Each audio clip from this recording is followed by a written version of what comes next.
On va slammer ce soir avec vous, Mathilde. Bonsoir. Bonsoir. Bonsoir. Vous êtes l'une des cofondatrices de l'association des Lapins à Plumes, qui est une toute jeune association, hein, et vous faites du slam. C'est quoi le but de cet assaut?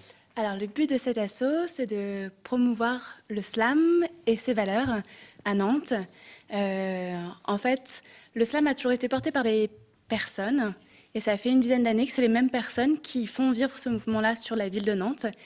Et elles ont décidé de partir vers d'autres projets.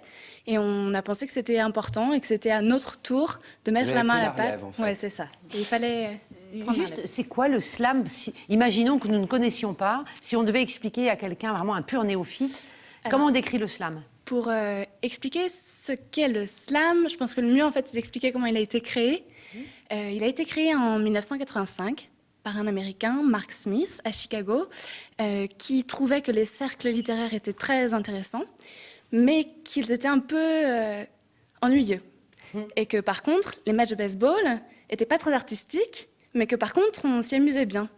Et il a dit que le plus intéressant, finalement, pour faire vivre la poésie à travers un moyen vraiment le plus intéressant pour tout le monde, c'était de faire se rencontrer ces deux disciplines. Il a décidé de créer une compétition de poésie. Alors souvent, à tort, on associe le slam un peu aux cultures urbaines, au rap. Et je crois que vous essayez un peu de battre en brèche. Hein. Pas forcément. Il y a des slammeurs. En fait, le slam, c'est pas un style. Le slam, c'est le fait de monter sur scène et de dire un texte qu'on a écrit. Et on est tous inspirés par des choses différentes.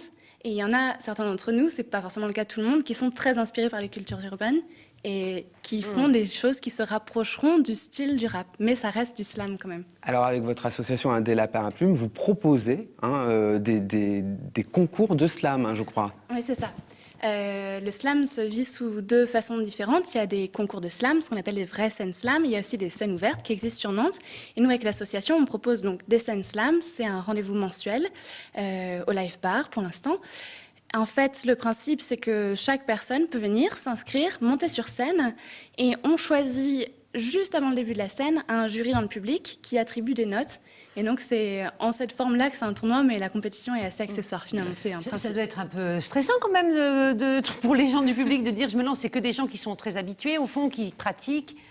On voit les deux. Il y a des personnes qui sont sensibilisées au slam depuis très longtemps, qui aiment ça depuis longtemps et qui pratiquent, et pour qui c'est facile de monter sur scène. Et on voit aussi régulièrement, tous les mois, des gens pour qui c'est la première fois, qui trempent derrière leurs feuilles. Et vous les accompagnez aussi avec des ateliers. Il y a des ateliers parallèlement, je crois. Je me pose une question, si vous permettez, depuis tout à l'heure. Pourquoi les lapins à plumes?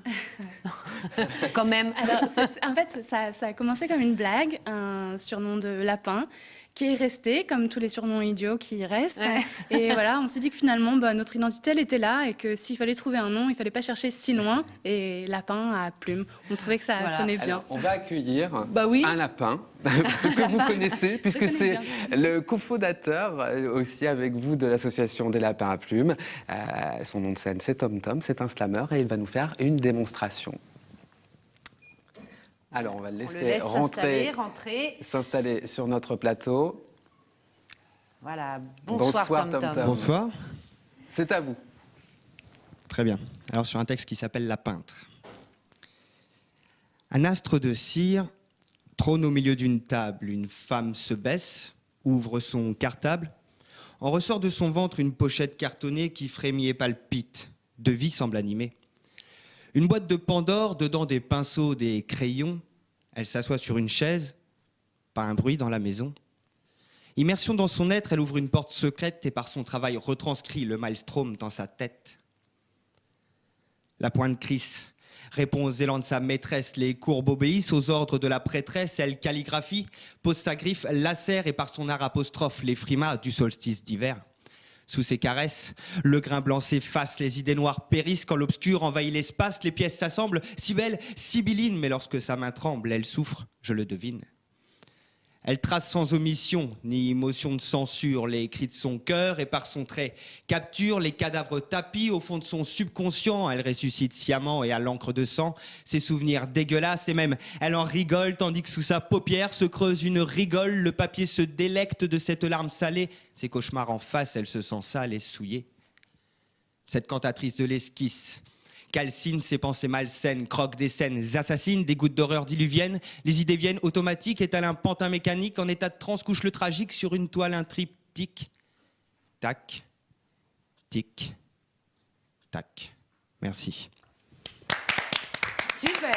Merci Tom Tom. Bravo Tom Tom, merci à vous. Merci à vous. Impressionnant. Impressionnant, Ouais. et on le voit en fait, Captivant. le slam, c'est dépouillé de musique, de décor, c'est vraiment porté par la voix et par le corps, c'est un exercice compliqué, non? C'est un exercice assez compliqué, mais ça permet de s'exprimer aussi, de se libérer de toutes les contraintes des artifices artistiques autour. On est vraiment là pour donner quelque chose de très brut, mais c'est le fait de ne pas avoir de musique, de ne pas avoir d'accessoires ni de costumes et de respecter un certain timing, ce sont les seules règles du slam.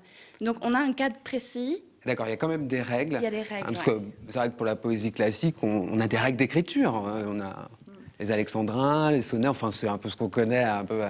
Et les règles justement pour le slam, c'est... C'est justement ça. Le fait de ne pas avoir de musique, de ne pas avoir d'accessoires, pas de costume, et de respecter un certain timing qui est de 3 minutes et 9 secondes. C'est assez précis.